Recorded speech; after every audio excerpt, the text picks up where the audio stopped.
النهارده هكون معاكم في مادة محاسبة التكاليف. المادة ديت هي مبادئ، يعني مش متعمقة قوي، أساسيات أو مبادئ، يعني حاجات بسيطة في المادة هناخدها.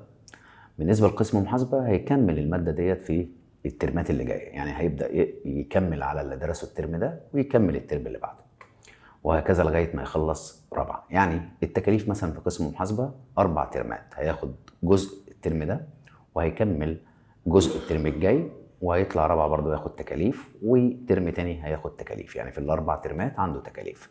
بالنسبة لشعبة خارجية وشعبة إدارة، مادة محاسبة التكاليف بياخدوها مرة واحدة، عشان كده المنهج بتاعهم بيبقى أكبر شوية، عشان بياخدوها مرة، يعني بياخدوا المادة في ترم واحد، فبياخدوا جزء زيادة.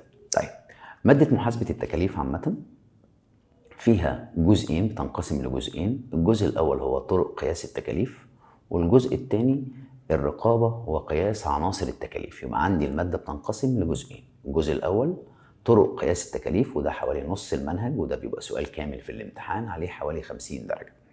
الجزء الثاني بينقسم إلى عناصر التكاليف، وده اللي هنتكلم النهاردة. الأول مقدمة عن إيه هي عناصر التكاليف والتبويبات المختلفة للتكاليف، وبعد كده هنتكلم عن أول موضوع عملي لينا وهو نظريات أو طرق قياس التكاليف.